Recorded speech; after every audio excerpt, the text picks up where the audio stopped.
الحمد للہ نحمدہ ونصلی ونسلم علی رسولہ الکریم اما بعد فاعوذ باللہ من الشیطان الرجیم بسم اللہ الرحمن الرحیم وَلْتَكُن مِّنكُمْ أُمَّةٌ يَدْعُونَ إِلَى الْخَيْرِ يَأْمُرُونَ بِالْمَعْرُوفِ وَيَنْهَوْنَ عَنِ الْمُنكَرِ صدق اللہ العظیم۔ درود شریف پڑھی۔ اللہم صلی علی سیدنا مولانا محمد وعلی آلہ واصحابہ وبارک وسلم صلاۃ و سلام علیک یا رسول اللہ علیک الصلاۃ والسلام۔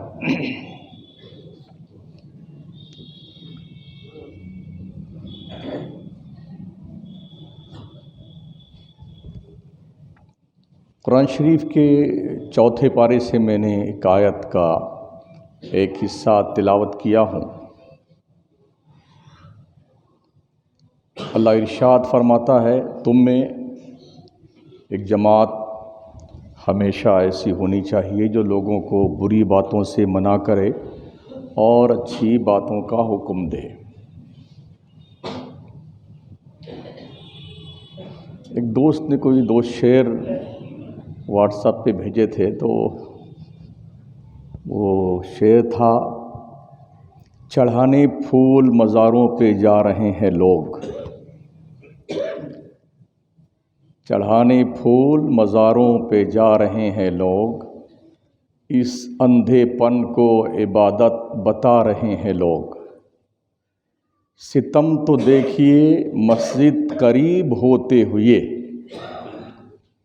ستم تو دیکھیے مسجد قریب ہوتے ہوئے، دعائیں مانگنے اجمیر جا رہے ہیں لوگ۔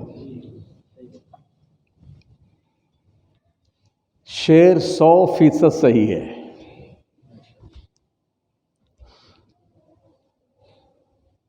مزاروں پہ جتنی بھیڑ ہوتی ہے اتنی بھیڑ مسجدوں میں نہیں ہوتی، اور اس میں بھی اس بات کا کوئی امتیاز نہیں ہے، چاہے صحیح مزار ہو چاہے جھوٹا مزار ہو، ہر ایک بھیڑ اسی ڈھنگ سے لگ رہی ہے۔ مطلب یہ کہ اللہ تو فرماتا ادعونی استجب لکم، بندو تم مجھے پکارو،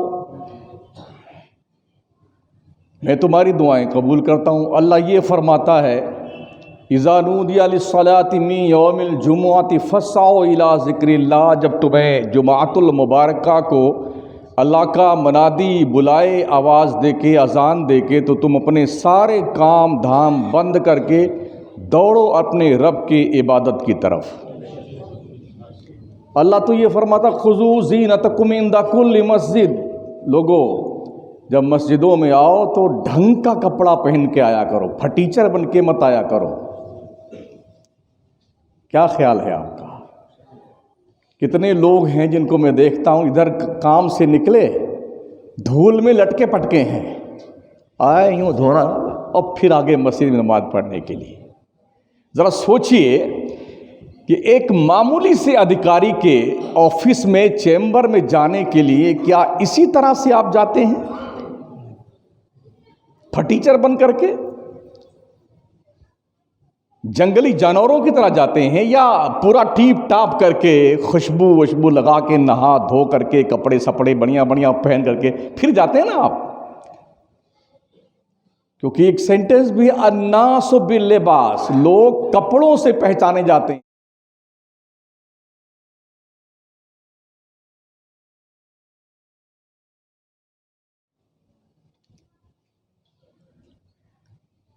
تو لوگ کپڑوں سے عزت لوگوں کی جاتی ہے۔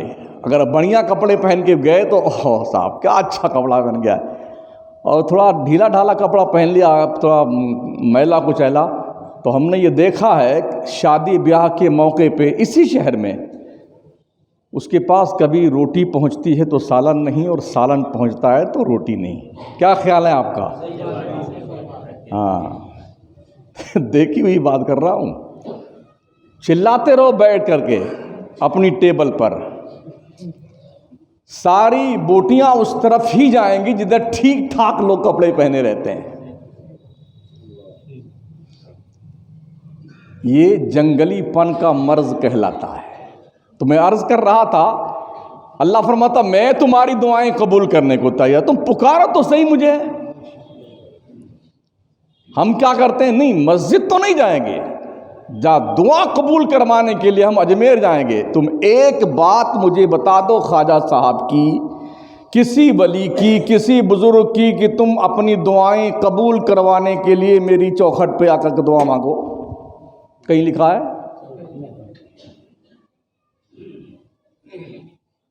کہیں نہیں لکھا ہوا ہے. نمازیں نہیں پڑھتے ہیں، دعائیں قبول کروانا چاہتے ہیں. حرام کھانا نہیں چھوڑیں گے، دعائیں قبول کروانا چاہتے ہیں. بھائیوں کے حقوق کو ہڑپ کر کے کھا جائیں گے، دعائیں قبول کروانا چاہتے ہیں. ایسی دعائیں تو قبول نہیں ہوتی صاحب. دعا خواجہ قبول نہیں کرتے ہیں، دعا رب قبول کرتا ہے. یہ الگ بات ہے، رب نے انہیں رتبے دیے ہیں، رب نے انہیں منصب دیے ہیں، ان کے درجے رب نے بنائے ہیں. لیکن اللہ کو ناراض کر کے اگر آپ چاہیں کہ خواجہ ہم سے راضی ہو جائیں، یہ کبھی نہیں ہو سکتا ہے جناب، کبھی نہیں ہو سکتا ہے. تو لوگ کیا کریں، مزاروں پہ چادر چڑھانے جا رہے ہیں. یہ عبادت ہے، عبادت. وہ عبادت تو نہیں ہے، ہاں یہ عبادت ہے.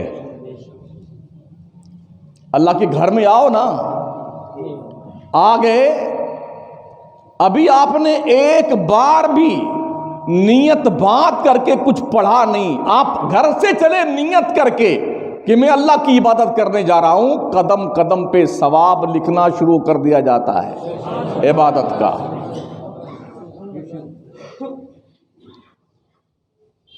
لگ بھگ 25-26 سال سے نماز کے بارے میں، سال بھر میں میری زیادہ گفتگو نماز پہ ہی ہوتی ہے، مگر اس 26 سال کے اندر فجر میں کبھی 1.5 صف کبھی 2 صف.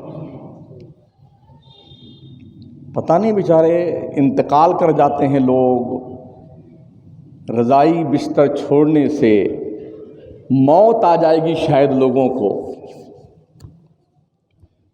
کلو منالی جائیں گے گھومنے کے لیے، کشمیر جائیں گے لوگ، اتراکھنڈ میں وہ کون سا پڑتا ہے، نینی تال جائیں گے، آبو روڈ جائیں گے، پہاڑ کی چوٹی پہ برف باری ہوتی رہتی ہے، لوگ وہاں کرکٹ کھیلتے ہیں. بولے انجوائے کرنے آئے بیٹے، انجوائے کرنے. جب تمہیں ٹھنڈی نہیں لگتی ہے، فجر کی نماز میں آنے کے لیے ٹھنڈی لگتی ہے تمہیں، لگا لو. انجام اتنا بھیانک ہوگا، تمہاری نسلیں یاد رکھیں گی، نسلیں. سوچ نہیں سکتے ہو اللہ کا جو عطاب تمہارا انتظار کر رہا ہے. اپنی دولت کے نشے میں چور رہنے والے لوگوں، اپنی اوقات مت بھولو. جو خدا تمہیں دولت دینا جانتا ہے وہ تمہیں بھکاری بنانا بھی جانتا ہے. اس لیے دولت کے نشے میں انسان کو اپنی اوقات نہیں بھولنی چاہیے. ہر نشہ اترتا ہے، وقت آنے کی دیری رہتی بس. اس لیے مالداروں، اگر اللہ پاک نے تمہیں دولت زیادہ دی ہے نا، تو بہتوں کو اللہ نے تنگ دست بھی بنایا ہے، بہتوں کو. لہذا فضول خرچیوں سے پرہیز کرو اور اپنی ذمہ داریاں متعین کرو، تمہیں کیا کرنا ہے دین کی روشنی میں اور کیا نہیں کرنا ہے. جو مال اللہ کو ناراض کرنے کے کاموں پہ خرچ کیا جاتا ہے وہ مال ردی کا مال ہے، ردی کا مال. ایک دن سارا حساب اللہ کو دینا ہے. اگر یہاں کسی کی تکلیف دور کریں گے تو اللہ سے امید قیامت میں تمہاری تکلیف دور کرے گا، آسانی پیدا فرما دے گا. آخرت کی زندگی ہی اصل زندگی ہے.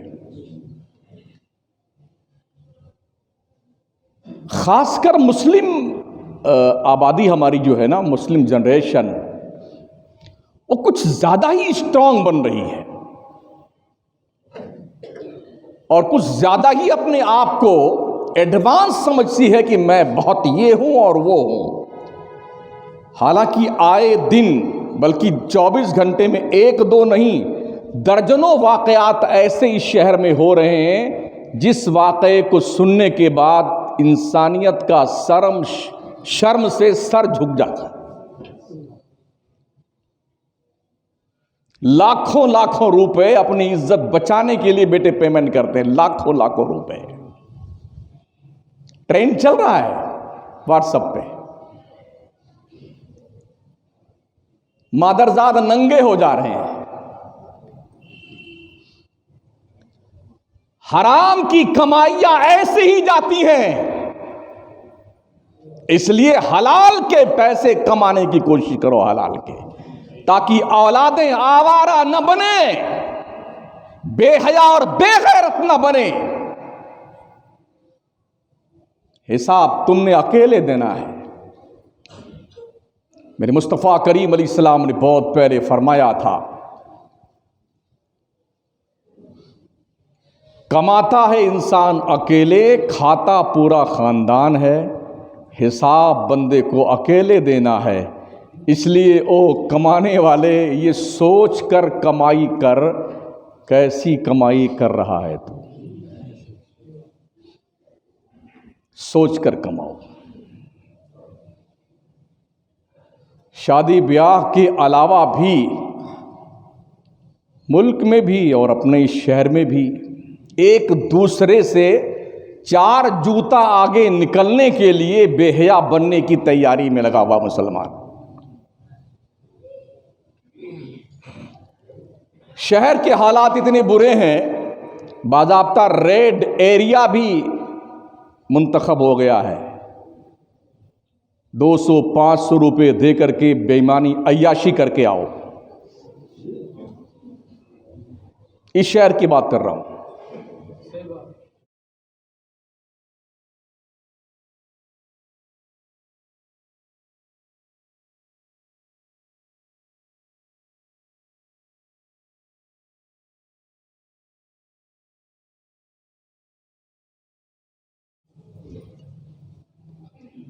باضابطہ ان عورتوں نے ایسی ایجنٹ عورتیں چھوڑ رکھی جو شہر کے معزز گھرانوں کی عورتوں کو پیسے کا لالچ دے کر کے عیاشیوں کے اس دلدل میں ڈھکیلنے کے لیے پوری محنت کر رہی ہیں پورے شہر میں. اس لیے اپنی بچیوں، اپنی عورتوں، اپنی بہنوں کو، اپنی بیویوں کو بچانے کی کوشش کرو، ورنہ یہ دھیان رکھنا تمہاری نسلیں مشکوک ہو جائیں گی. تم یہ کانفیڈنس سے کہہ نہیں سکتے ہو کہ تمہاری ہی اولاد ہے. یہ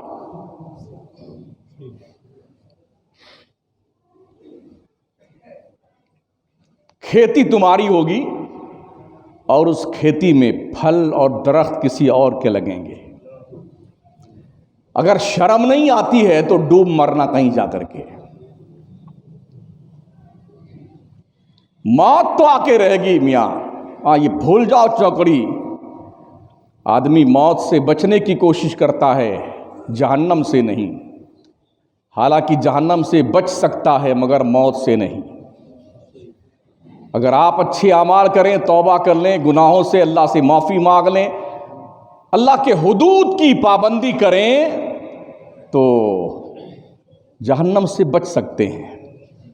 لیکن چاہے آپ بہت بڑے ولی بن جائیں، چاہے بہت بڑے دولت مند بن جائیں، چاہے بہت بڑے فقیر بن جائیں، موت سے چھٹی کسی کو نہیں ملنے والی. تو موت سے بچنے کا جتن مت کیجئے، اس لیے کہ یہ امپاسبل ہے. بچنا چاہتے ہیں تو جہنم سے بچنے کا پراودھان رکھا ہوا ہے، اور اس راستے پہ چل کے جہنم سے بچ کر جنت کے مسافر بن جائیے. ہم یہ دیکھتے ہیں کہ آدمی روز دوڑ لگاتا ہے چست رہنے کے لیے، ورزش کرتا ہے اٹھک بیٹھک لگاتا ہے، روز بڑھیا بڑھیا کھانے کھاتا ہے ایڈجسٹ کرنے کے لیے اپنے آپ کو، ایک دم ہمیشہ چاقو چوبند رہنے کے لیے آپ روزانہ کاجو پستہ بادام اور جو جی میں آئے بڑھیا بڑھیا مقوی غذائیں کھائیں، روز 1 کلو گھی پئیں دیسی، جو بڑھیا بڑھیا چیزیں ہیں تندرست رکھنے کے لیے، اور روز ورزش کیجئے۔ ہم نے یہ دیکھا ہے جو ڈاکٹر جس مرض کا اسپیشلسٹ ہوتا ہے اسے موت بھی اسی مرض میں آتی ہے۔ ہم نے ان لوگوں کو بھی دیکھا ہے جو بہت باڈی بلڈر تھے، بھی ایک مسلمان بندہ تھا، لگ بھگ 75 سال کی عمر تھی، آپ نے بھی دیکھا ہوگا، 80 سال کی عمر، داڑھی بھی ہے، لیکن بہت بڑھیا ورزش کرتا تھا۔ اس ورزش کرتے کرتے موت نے آ دبوچا اور وہیں اسی جگہ پہ مارا اسے جہاں وہ ورزش کر رہا تھا۔ بچ سکتے ہیں آپ موت سے؟ حضرت عبداللہ ابن عباس رضی اللہ تعالیٰ عنہما روایت فرماتے ہیں، رسول کریم صلی اللہ علیہ وسلم نے ارشاد فرمایا، جب تک مریض شفا نہیں پا جاتا ہے اس وقت تک جو بھی جائز دعا مریض مانگے اللہ اس کی دعا قبول کر لیتا ہے، اور صرف اس کی نہیں، مریض جس کے لیے جو دعا مانگے اللہ اس کے حق میں بھی اس کی دعا قبول کرتا ہے۔ تو جب مریضوں کے پاس جایا کریں نا تو اپنے لیے بھی دعا کروایا کریں، اس لیے کہ اس کی دعا آپ کے لیے اللہ جلدی قبول کر لے گا۔ لیکن ہمارے یہاں یہ رواج ہی نہیں رہا کہ مریضوں کی عیادت کرنے جایا جائے، نہیں رہا رواج۔ لوگ شکلیں دکھانے جاتے ہیں، وہ ہمارے یہاں آئے تھے بیمار کی پرشش کرنے کے لیے تو ہم جا رہے ہیں ان کے یہاں بیمار کی پرشش کرنے کے لیے، بس بدلہ چکانے کے لیے۔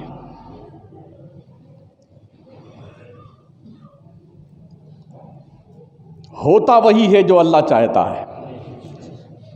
حضرت یوسف علیہ السلام کے بھائیوں نے کیا کچھ نہیں کیا، مارنا چاہا مگر اللہ نے ناکام بنا دیا، کنویں میں ڈھکیل کے آ گئے۔ باپ زیادہ محبت کرتا تھا نا اپنے بیٹے یوسف سے، 12 بیٹے تھے حضرت یعقوب علیہ السلام کے، 10 ایک ماں سے، 2 ایک ماں سے۔ تو دیکھا کہ حضرت یوسف سے بہت محبت کرتا ہے باپ، تو 10 بھائیوں نے مل کر کے یہ پلاننگ تیار کری۔ پورا سورہ یوسف میں واقعہ موجود ہے کہ اس کو شکار کے بہانے لے جاتے ہیں اور لے جا کر کے پلان بنا کر لے گئے، اور پھر انہوں نے کوئی بکری وکری ذبح کیا، اس ذبح کے بھی خون کو اکٹھا کر کے حضرت یوسف علیہ السلام کے کپڑوں کو اسی میں لپیٹ دیا، اور اس کے بعد ان کو کنویں میں ڈال دیا کہ یوں مر جائے گا، اندر جا کر کے اسی میں پڑا رہے گا۔ اور وہ کپڑا لے کر کے آئے روتے ہوئے 10 اپنے باپ کے پاس، ابا حضور بھیڑیے نے میرے بھائی یوسف کو کھا لیا۔ حضرت یوسف کہتے ہیں بڑا ہوشیار بھیڑیا تھا، جو بھائی کو تمہارے کھا تو لیا، کپڑا پھاڑنا بھول گیا۔ تو اللہ جسے عزت دیتا ہے نا اس کا کوئی بال بیکار نہیں کر سکتا۔ کنویں میں ڈال دیا ان کے بھائیوں نے حضرت یوسف علیہ السلام کو، کہ اس طرح سے یہ باپ کی نگاہوں سے دور ہو جائیں۔ محبت اور بڑھتی گئی، یہاں تک بڑھی حضرت یوسف علیہ الصلاۃ والتسلیم کی محبت میں روتے روتے باپ کی آنکھوں کی روشنی چلی گئی۔ وہ فرمایا کرتے تھے اپنے بیٹوں سے، مجھے یوسف کی خوشبو آتی ہے، مجھے یوسف کی خوشبو آتی ہے۔ تو لوگ کیا کہتے ہیں، ایسا لگتا تم پگلا گئے ہو ابا جی، تم پگلا گئے ہو، تمہارا دماغ خراب ہو گیا ہے۔ ارے یوسف کو تو بھیڑیا کھا گیا کب کا، یہ اللہ نے منظور تھا ان کو عزت دینا، تو کیسی عزت دی؟ کنویں سے باہر نکالا، بازار میں لے جا کے بیچے گئے، عزیز مصر کے ہاں غلام رہے، عزیز مصر کی موت ہوئی، اس کے بعد عزیز مصر کی بیوی ان کے نکاح میں آئیں اور مصر کے بادشاہ بنائے گئے۔ اللہ کے اوپر بندے کو اپنے سارے معاملات حوالے کر دینے چاہیے. وَمَن يَتَوَكَّلْ عَلَى اللَّهِ فَهُوَ حَسْبُهُ. اللہ فرماتا جو رب پہ بھروسہ کرتا ہے اللہ اس کے لیے کافی ہے. بھلے بھروسہ کر کے تو دیکھے نا بندہ اللہ پر, یہاں یوں دل کرتا رہتا ارے پتہ نہیں کیا ہوگا, پتہ نہیں کیا ہوگا. بھروسہ کسے کہتے ہیں؟ آنے دو یا ڈبو دو, اب تو تمہاری جانب کشتی تمہیں پہ چھوڑی, لنگر اٹھا دیے ہیں, اس کو بھروسہ کہتے ہیں. رب پہ بھروسہ کرنے کا مطلب یہ ہوا کہ آدمی سب کچھ حوالے کر دیا اپنے پروردگار کے, اور رزلٹ اللہ کے ذمہ کرم پر. اور یہ بالکل طے ہے اللہ وہی کرتا ہے جو بندے کے حق میں بہتر ہوتا ہے. بسا اوقات ہمارے مزاج کے خلاف فیصلے آتے ہیں, مگر وہ فیصلے بھلے ہی بظاہر ہمارے خلاف ہوں, حقیقت میں وہ فیصلے ہمارے ہی حق میں ہوا کرتے ہیں. ہارون رشید بہت ہی قابل بادشاہ گزرا ہے. اس نے حضرت بہلول دانا سے, جنت والے بابا سے پوچھا, بابا بتائیے چور کے بارے میں کیا حکم ہے, اگر کسی نے چوری کری ہے تو کیا حکم ہے؟ تو حضرت بہلول دانا فرماتے ہیں عالی جاں اگر چور پیشہ ور ہے, اس کی عادت ہے یہ کہ چوری کرتا ہے, تو اس کا ہاتھ کاٹ دینا چاہیے. لیکن اگر کسی نے بھوک کی بنیاد پر, غریبی کی بنیاد پر چوری کی ہے تو بادشاہ کی گردن مار دینی چاہیے. کس کی گردن؟ بادشاہ کی گردن مار دینی چاہیے. پھر بادشاہ تو بنا کیوں؟ تیری مملکت میں قوم اور جنتا بھوکے مر رہی ہے. یہ اسلام کا ضابطہ ہے. تو دراصل ہمیں ہوش نہیں رہتا نا, ہم تو دنیا کو بنانے میں لگے ہوئے, دنیا کو, اور بناتے بناتے بناتے بناتے ایسی بگڑتی ہے دنیا کہ لوگ کندھے پہ لاد کے قبرستان پر بھائی صاحب جائیے آپ. موت نہ جوان دیکھتی ہے, نہ بوڑھا, نہ بچہ, نہ مرد, نہ عورت. وہ اپنے حکم کے, رب کے حکم کی پالنا کرتی ہے. اللہ نے جہاں لکھا ہے ادھر اسے پہنچ جانا ہے اور پکڑ کر کے لے کے چلے جانا ہے. روزانہ ہمارے شہر میں جوان لوگ مر رہے ہیں, جوانوں کی موت ہو رہی ہے. تو مسجد میں بیٹھے ہوئے جوانوں, کیا خیال ہے اپنے آپ کے بارے میں آپ کا, کہ آپ کتنے سال کی زندگی لے کے آئے؟ اگر نہیں ہے, اور یقیناً نہیں ہے, تو پھر اس جوانی کو دیوانگی کے حوالے کرنا دیوانہ پن نہیں ہے تو دانش مندی نہیں ہے. یہ بڑی منظم پلاننگ کے ساتھ انٹرنیٹ, موبائل, فلمیں اور ٹیلی ویژن کے ذریعے سے پوری دنیا میں بے حیائی, عیاشی, بے شرمی, بے غیرتی, زناکاری, بدکاری, بدفعلی کو عام کرنے کا کرسچین اور یہودی لابی نے بڑی محنت کیا ہے اس پر. آج چھوٹے چھوٹے بچے ہمارے 1.5 سال کے, سال بھر کے, آپ ان سے بھی موبائل نہیں چھین سکتے ہیں. اتنا چلائے گا نا بچہ, اتنا چلائے گا کہ آپ کو مجبوراً سنبھالنا پڑے گا موبائل کو. بظاہر بچہ تو آپ کا ہے وہ, مگر اس کے دماغ پر کنٹرول کسی اور کا ہے. اور یہ کنٹرول بتاتا ہے مستقبل قریب میں یہ نسل آپ کی نہیں رہ جائے گی. یہ کام ان کے لیے کریں گے جن کے ڈائریکشن کی بنیاد پر انہوں نے کام اب تک زندگی گزاری ہے. ہمیں ہوش نہیں ہے نا, ہم نے بچہ پیدا کر دیا ہے, پیدا کر کے گلی میں چھوڑ دیا ہے. ماں دن بھر پیئر رہتی ہے, باپ دن بھر گھومتا بائی پاس, بیٹے گلی کھیلتے ہیں, چوری کرتے ہیں, چرس, گانجا, بھانگ, افیون, کیا نہیں کھاتے پیتے اس شہر میں لوگ. ہے کوئی بولنے والا؟ رات کے 3 بجے تک اسی انجمن کے اسی پیچھے بیٹھ کر کے ہماری قوم کے جوان چرس پیتے ہیں, کورکس پیتے ہیں, بے حیائیاں, بے شرمیاں کرتے ہیں. ہے کوئی بولنے والا؟ نہ محلے کے ذمہ دار بولنے کو تیار ہے، سب مر گئے ہیں سب، اور نہ کمیٹیوں کی آنکھیں کھلتی ہیں۔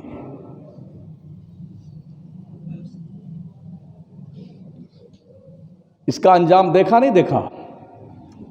ہم تو دیکھ رہے ہیں، بہت جلدی آپ کی بھی آنکھیں کھلیں گی۔ کس کس گھر سے کتنی کتنی بچیاں بھاگیں گی، اس کا تم شاید ابھی تصور نہیں کر سکتے ہو۔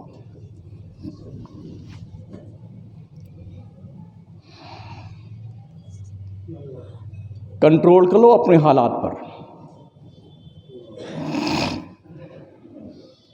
باتیں کڑوی لگتی ہیں نا بہت زیادہ۔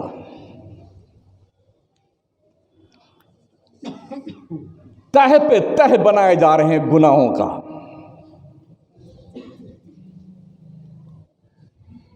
اللہ نے کیا کہا؟ بندو نیکیاں کرو۔ رسول کرام وقار نے کہا بندو نیکیاں کرو۔ بزرگوں نے فرمایا نیکیاں کرو۔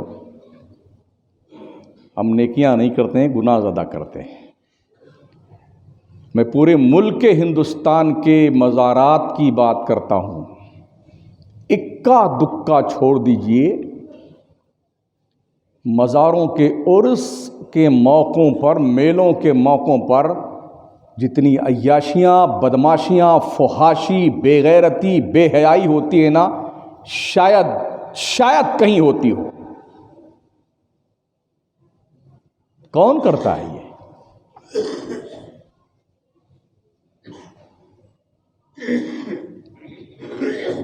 ہمارا مسلمان ہوتا ہے۔ سنی کا ارے نا مزار کے خلاف، عقل کے پیدلوں، مزار کے خلاف تقریر نہیں ہے، مزار پر ہونے والی حرام کاریوں کے خلاف تقریر ہے۔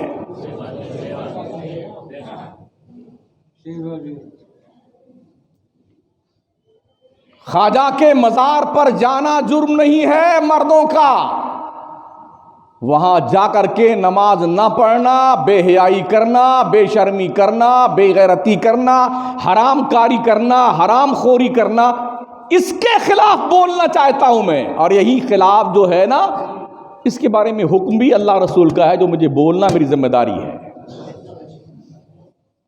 میرے نبی صلی اللہ تعالی علیہ وسلم نے جب مکہ فتح کیا تھا نا، تو مکے میں 360 بت رکھے تھے حرم شریف میں، کعبہ کے اندر رکھے ہوئے تھے، کوئی ادھر لٹکا کوئی ادھر لٹکا ہوا ہے۔ نبی نے کعبہ نہیں گرایا تھا، نبی نے ان بتوں کو نکال کے باہر پھینکا تھا۔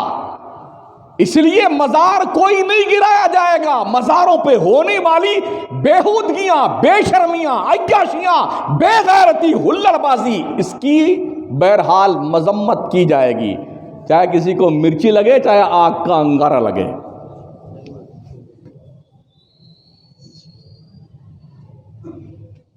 خوش فہمیوں کی جنت میں مت رہنا، فلانے پیر صاحب سے مرید ہے تو ہم جنت میں چلے جائیں گے۔ پیر کو خود پتہ نہیں، اللہ قسم پیر کو پتہ نہیں وہ جنت میں جائے گا کہ نہیں جائے گا۔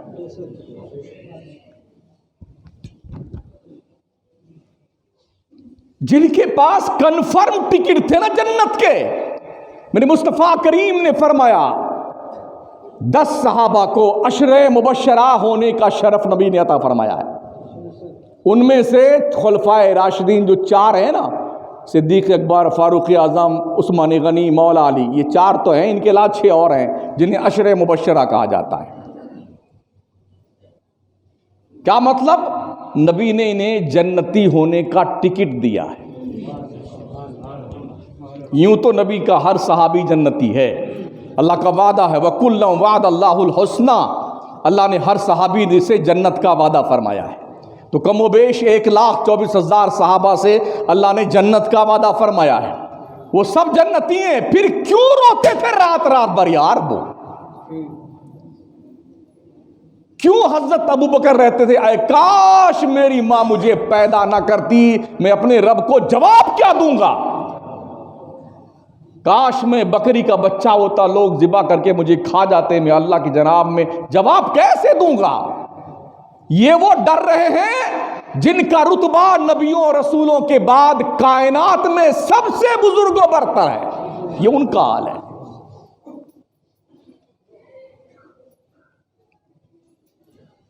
حضرت عمر فاروق اعظم اتنا روتے تھے کہ گال پہ آنسو بہتے بہتے نالیاں بن گئی تھیں، کھڈے پڑ گئے تھے روتے روتے اللہ کے خوف سے۔ اور جب کبھی قرآن پڑھتے پڑھتے یا نماز کی حالت میں یہ آیت پڑھتے ان عذاب ربک لواقع، بے شک تمہارے رب کا عذاب ضرور آئے گا، یقیناً واقع ہوگا، جب یہ پڑھتے نا تو بے ہوش ہو کے گر جایا کرتے تھے۔ جنت کا ٹکٹ ان کے پاس میں ہے، نبی کے خصوص محترم ہیں، رتبہ اتنا بڑا ہے، مصطفیٰ فرماتے میرے بعد نبی آنا پاسبل ہوتا تو عمر نبی بن کے آتا۔ نیکیاں اتنی ہے کہ آسمان پہ جتنے ستارے ہیں اس سے زیادہ نیکیاں عمر کے پاس میں، پھر کیوں روتے ہیں اللہ کے خوف سے؟ ہمارے پاس کتنی نیکیاں ہیں؟ ٹٹولو، سونے سے پہلے سروے کر لو کتنا نیکی تمہارے پاس ہے جو کام کی ہے، کام کی ایک نہیں ملے گی۔ کوئی لنگڑی، لولی، اپاہج، گونگی، بہری، کانی، چیچک زدہ، پیرالیسس، یہ ہماری عبادت ہے۔ نماز، روزہ، حج، زکوٰۃ، کچھ بھی ہو نا، ان کا حال یہی ہے، سب لولے، لنگڑے، اندھے، گونگے، بہری عبادتیں ہماری ہیں۔ شان رب کے معیار کے مطابق مجھے ایک سجدہ بتا دو کسی نے کیا ہو تو، کم از کم میرے پاس تو نہیں ہے، جس کو ہم یقین کے ساتھ کہہ دیں کہ ہاں یہ اللہ کے دربار کے لائق ہے، ہم اسے پیش کر سکتے ہیں کانفیڈنس کے ساتھ، یا اللہ یہ میں نے صرف تیرے لیے کیا ہے، میرے پاس ایک بھی نیکی ایسی نہیں ہے۔ آپ کے پاس تو مجھے بتائیے آپ۔ یہ ضرور لوگ دھیان رکھتے ہیں کہ شمس الدین نے تقریر میں کیا بولا ہے، اس پہ 4 نقطہ بڑھا کر کے بیان فرماتے ہیں۔ انہوں نے ان کے خلاف کہہ دیا، میں کسی کے خلاف تقریر نہیں کرتا ہوں اور ہر مجرم کے خلاف تقریر کرتا ہوں۔ اب مجرم چاہے صدر ہو کسی کمیٹی کا، سیکریٹری ہو، خزانچی ہو، ممبر ہو، یا کوئی دولت مند ہو، کوئی بھی ہو، ہم کو کیا لینا دینا کسی سے یار؟ ہمیں کیا لینا دینا؟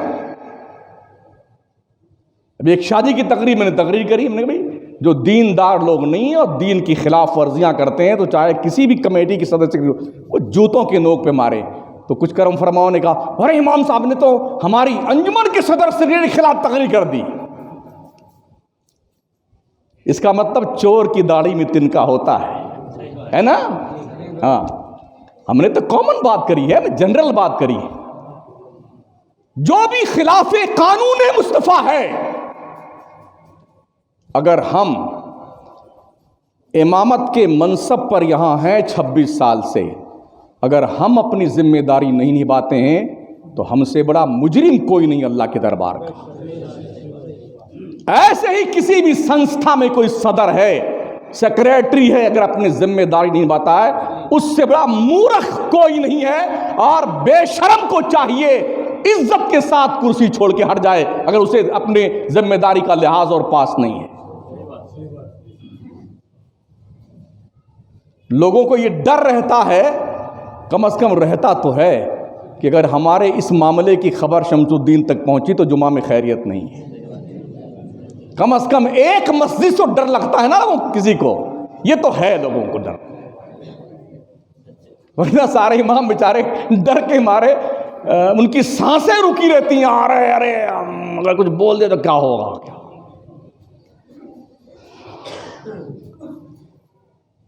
اللہ اللہ، خوش فہمیوں کی جنت سے نکلو۔ ابھی ہمارے شہر میں ہم دیکھ رہے ہیں، ویسے پورے ملک میں، پوری دنیا میں ہو رہا، اتنا برتھ ڈے ہو رہا ہے بیٹوں کا، اتنا برتھ ڈے، پورا سوشل میڈیا بھرا ہوا ہے۔ کوئی 1000 روپے کا کیک لے کے آ رہا، کوئی 2000 کا لے کے آ رہا، کوئی 1 لا رہا، کوئی 5، کوئی 10 لے کے آ رہا ہے، اور دے مبارکباد، دے مبارکباد۔ تمہاری مبارکباد دینے سے اس کی زندگی مبارک ہو جائے گی؟ پھر کیک کاٹنے کے بعد کیا کرتے ہیں؟ اس کیک کو لے کر کے اس کے گال میں لپائی پوتائی، یہ بے شرمو، ظالموں، تمہاری حیا کا جنازہ نکل گیا ہے، کتنے غریب بچے ہیں جو 2 ٹکڑے روٹی کے محتاج ہیں اور اسی حال میں وہ زندگی گزارتے ہیں، سو جاتے ہیں رو رو کر کے، انہیں ایک وقت کا کھانا میسر نہیں آتا ہے۔ تمہاری عیاشیاں بند نہیں ہوتی ہیں۔ جنم دن کی مبارک بات دینے والوں، کیک لا کے کاٹ کر کے حرام خوری کرنے والوں، قوم کی یہ غربت تمہیں نہیں دکھتی ہے؟ ڈھونڈو اسی شہر میں، تمہیں ایسے غریب مل جائیں گے جنہیں 2 وقت کی روٹی میسر نہیں ہے۔ بڑی مبارکبادیاں پیش کر رہے ہیں صاحب، یہ جنم دن وہ جنم دن۔ کل شاید 25 تاریخ ہے انگریزی کی، ہے نا؟ جس طرح سے دیوالی آتی ہے تو مکرانہ کا مسلمان اپنا دیوالا نکالنے کے لیے جے پور جاتا ہے۔ جب 31 دسمبر کی تاریخ آتی ہے تو جواری، عیاش، حرام خور، بے ایمان، ذلیل، نکمے، کمین لوگ جے پور، جودھ پور، اجمیر، بمبئی، احمد آباد تک جا کے ہیں جوا کھیلنے جاتے ہیں۔ غلط کہہ رہا ہوں؟ ہاں تو چپ چاپ کیوں رہتے ہو؟ اس لیے کہتا ہوں میں، اپنی اولادوں کے لیے اچھی دنیا چھوڑ کے مت جاؤ، اس دنیا کے لیے اچھی اولاد چھوڑ کے جاؤ، کم از کم حلال روزی کما کر کے پیٹ پال لے گی وہ۔ اگر تم نے اپنی آوارہ اولاد کے لیے بھری دنیا چھوڑ کے تم مرے ہو نا، تو تمہاری اس دولت کو وہ عیاشیوں پہ نثار کر دے گا۔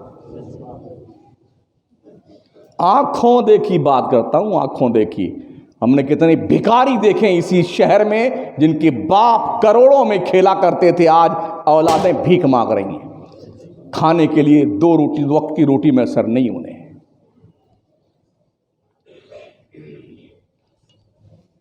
25 دسمبر حضرت عیسیٰ علیہ السلام کی پیدائش کی تاریخ ہے۔ عیسائی اس تاریخ میں سیلیبریٹ کرتے ہیں اور کیا کہتے ہیں وہ؟ میری کرسمس، معاذ اللہ، ہیپی کرسمس۔ اور چونکہ ہمارا مسلمان جاہل زیادہ ہے نا، اسے یہ پتہ نہیں ہوتا اس کا مطلب کیا ہوتا ہے۔ میری کرسمس کا مطلب جانتے ہو؟ خدا کے بیٹے کی پیدائش مبارک ہو۔ سن لیا؟ اگر کوئی مسلمان یہ کہتا ہے تو وہ کافر ہو گیا۔ کیا ہو گیا؟ ہاں، شادی شدہ ہے تو نکاح بھی ٹوٹ گیا۔ عیسائیوں کا عقیدہ عقیدہ تثلیث ہے۔ اس کا مطلب کیا ہوتا ہے؟ ان کا عقیدہ یہ ہے کہ خدا شوہر ہے معاذ اللہ، حضرت مریم اللہ کی بیوی ہیں معاذ اللہ، حضرت عیسیٰ اللہ کے بیٹے ہیں معاذ اللہ۔ اور ہمارا رب ہماری شریعت میں کیا فرماتا قرآن میں؟ قل هو اللہ احد، مصطفیٰ تم فرماؤ اللہ یکتا ہے، اللہ الصمد، اللہ بے نیاز ہے، لم یلد ولم یولد، نہ وہ کسی سے پیدا ہوا نہ اس سے کوئی پیدا ہوتا ہے، ولم یکن لہ کفوا احد، اللہ جیسا کوئی ہے ہی نہیں۔ پاگل پن کے بنیاد پر میری کرسمس کہہ کر کے عیسائیوں کے ہاں میں ہاں ملانے والے، جو ویسٹرن کلچر کے دل دادا، ہمارا نیو ماڈل تہذیب کا پروردہ، کالج اور یونیورسٹی میں پڑھنے والا، جسے دین سے کوئی لینا دینا نہیں ہے، وہ ان کو خوش کرنے کے لیے اس طرح سے جملے کہا کرتا، میری کرسمس، یہ مبارک وہ مبارک۔ اپنا انجام سوچ لو، سوچ لو آپ کہاں کے ہیں۔ حضرت عیسیٰ کیا کوئی بھی اللہ کا بیٹا نہیں ہے؟ ہاں، اللہ ان سب چیزوں سے پاک ہے۔ ہمارا اسلامی سال کب سے شروع ہوتا ہے؟ محرم سے۔ اور اسلامی سال شروع ہونے کا مطلب یہ نہیں کہ آپ خوشیاں منائیں، غم مناؤ، تمہاری زندگی کا 1 سال ختم ہو گیا۔ کیا تھنکنگ لوگوں کی ہے؟ ارے صاحب نیا سال مبارک ہو، الو کے پٹھے، کائے کی مبارکباد، 1 سال گیا تیری عمر کا۔ اگر تیرے پاس 10 لاکھ تھے تو 1 لاکھ گل ہو گیا، اب کائے کی مبارکباد؟ میرے مبارکباد پیش کرتے ہیں، نیا سال مبارک، نیا سال مبارک۔ کیا شاندار میسج دیا ہے اسلام کے اس مہینوں نے بھی۔ آخری سال، اسلامی سال کا آخری مہینہ، وہ بھی قربانی شروع ہوتا ہے تو وہ بھی قربانی، تاکہ مسلمان کو یہ پتہ چلے اسلام آزادی کا مذہب نہیں ہے، اسلام قربانی کا مذہب ہے، تیاگ کا مذہب ہے، بلیدان کا مذہب ہے، اپنے آپ کو سرینڈر کر دینے کا مذہب اسلام ہے، خدا و رسول کے قانون کے سامنے اپنے آپ کو سرنگو کر دینے کا مذہب اسلام ہے۔ اس لیے خبردار کوئی مسلمان ہیپی نیو ایئر اس انداز سے کہ میری کرسمس یا ہیپی کرسمس یہ نہ بولے، ورنہ وہ مسلمان نہیں رہے گا۔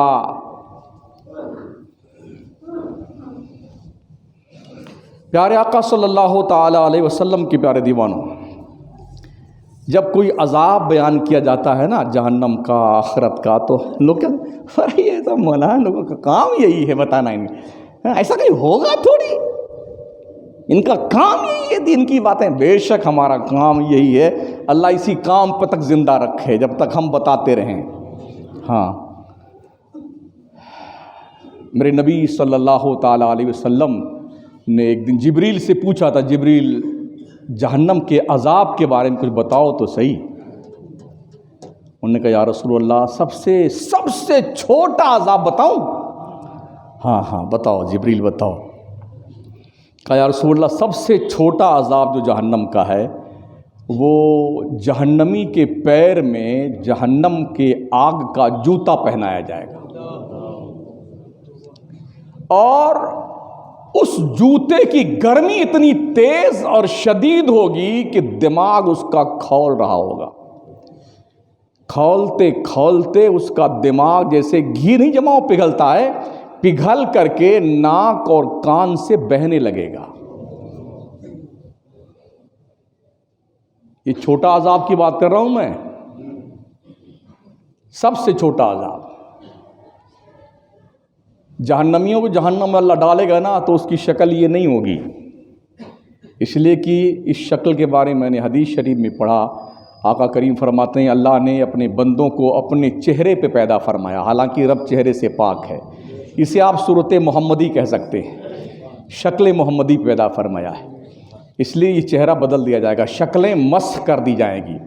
یہ جو ہمارے جسم کا چمڑا ہے نا، اللہ بچائے ہمیں اور آپ کو جہنم سے، ہر مسلمان کو، یہ چمڑا جو ہے 70 میٹر کا کر دیا جائے گا، موٹائی 70 میٹر کی ہوگی۔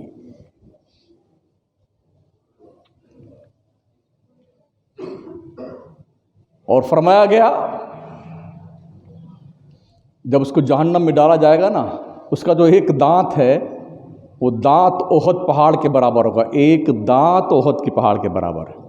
احد کا پہاڑ تقریباً 15 کلومیٹر کا ہے، 32 دانت کا آپ حساب لگائیے 15 کلومیٹر کے حساب سے کہ کتنا بنے گا، تو کتنا بڑا اس کا چہرہ ہوگا، منہ ہوگا، سر ہوگا، جس میں 15 کلومیٹر ایک دانت کا حساب لگائیے اور 32 دانت کا 15 کلومیٹر سے گڑا کر دیجئے، تو کتنے کلومیٹر کا پھر اس کا سر بنے گا، آپ اندازہ لگائیے۔ چمڑا کتنا موٹا ہوگا؟ 70 میٹر موٹا ہوگا۔ پھر بھی میرے آقا علیہ السلام کی بارگاہ میں جبریل عرض کرتے ہیں یا رسول اللہ علیہ الصلوۃ والسلام، جب اس جہنمی کو جہنم میں ڈالا جائے گا نا، تو یہ چمڑا جو ہے 70 میٹر والا یہ گل کر کے پگھلنے لگے گا۔ اللہ فرماتا کلما ندیدت جلودہم، کلما ندیجت جلودہم بدلناہم جلودن غیرہا لیذوقوا العذاب، جب ان کی کھالیں پک جائیں گی نا، کھالیں کیسے پکتی ہیں؟ آپ نے دیکھا مرغا پکاتے ہوئے نہیں کبھی؟ کیسے لوگ بھونتے نہیں دکانوں پہ، ہوٹلوں پہ، پوری رات بھونتے ہیں، گل نہیں جاتا آدمی، تھوڑی دیر زیادہ لگا دے جل کے کوئلہ بن جاتا ہے۔ اللہ کیا فرماتا ہے جب ان کی کھالیں پک جائیں گی، ہم ان کے سوا اور بھی کھالیں ان کی بدل دیں گے، تاکہ یہ عذاب کو اور مزہ لے لیں۔ اور فرمایا، جبریل نے عرض کیا، یا رسول اللہ، جہنمی چلا چلا کے داروغ جہنم سے پانی مانگیں گے تو 70 سال تک ان کی آواز نہیں سنی جائے گی کہ کون کیا مانگ رہا ہے۔ 70 سال تک۔ یہاں اگر ایک دن پانی والا جو فلٹر مشین خراب ہو جائے نا تو 25 لوگ ہمارے پاس آتے ہیں، ارے امام صاحب وہ خراب ہو گیا، ارے ابھی 7,000 روپیہ لگا بنوائی میں، 8.5، اور آپ کتنا پیسہ دیتے جمعہ میں؟ 7,000 ہر جمعہ میں آتا ہے۔ وہ پیسہ دے دیجئے گا، جس کو کچھ حیا آئے نا وہ پیسہ دے دینا، 8.5 کتنا؟ ہاں 8,500 روپے، اس لیے کہ ہم اس میں پانی نہیں پیتے ہیں، آپ لوگ ہی پیتے ہیں۔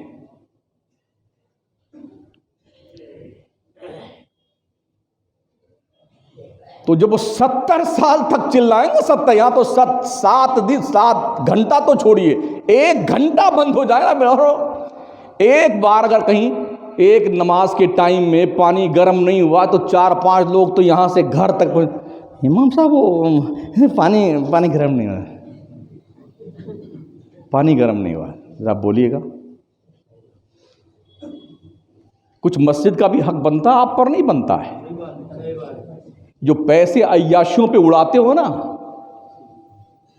اپنی شانیں بگاڑنے کے لیے 25 قسم کے کھانے بنوا کر کے لوگوں کو ٹھسواتے ہو نا، اس سے بہتر ہے کہ تم کوئی دین کا کام کرو۔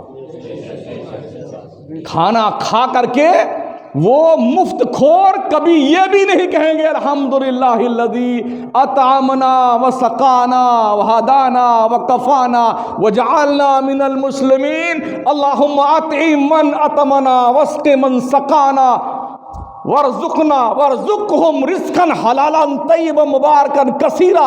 ایسا کبھی نہیں کہتا۔ ماشاءاللہ، ارے کیا بات ہے، بہت بڑھیا رہا، بوٹیاں بہت اچھی تھیں۔ یہی ہوتا ہے۔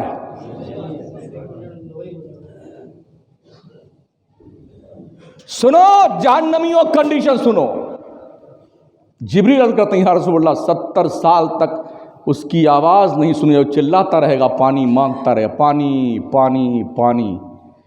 70 سال کے بعد جب داروغ جہنم اسے پوچھے کیا چلا رہا ہے، اب پانی دو پینے کے لیے، کہا ٹھیک ہے ملتا ہے پانی، تو کوئی ٹھنڈا پانی نہیں دیا جائے گا اسے، مائے حمیم کا لفظ آیا ہوا ہے، کھولتا ہوا پانی، نیم گرم بھی نہیں، کھولتا پانی۔ جبریل عرض کیا، یا رسول اللہ وہ پانی کھولتا ہوا اسے دیا جائے گا پینے کے لیے جس برتن میں، جو جہنم کا ہی برتن ہوگا، جب اس کو قریب لائے گا چہرے کے اپنے تو چہرے کا سارا گوشت اور کھال جھڑ جھڑ کر کے اسی پیالے میں آ جائے گا،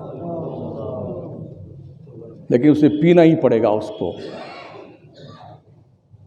پھر جب اس کو وہ پیے گا نا تو اس کا انجام بڑا بھیانک ہوگا، لیکن ایسا نہیں ہے کہ چھٹکارا مل جائے۔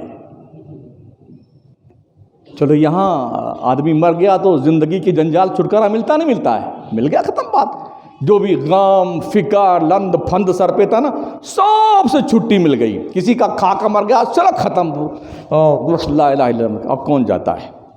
کوئی ذمہ دار گھر والے ہیں تو اپنے مرے ہوئے انسان کا قرضہ ادا کرتے ہیں، ورنہ کون کس کی ادا کرتا ہے قرضے کی رقم؟ ہاں کھا کے مر گئے۔ تو اس لیے آپ سے گزارش ہے اپنا قبلہ سیدھا کر لیں، یہ قبلہ نہیں جو مسجد میں لگا ہوا ہے، اپنی سوچ کا قبلہ، اپنے دل کا قبلہ، اپنے اعمال و کردار کا قبلہ سیدھا کر لیں، اس لیے کہ کسی کا باپ بھی اس منظر سے بچا نہیں سکتا ہے۔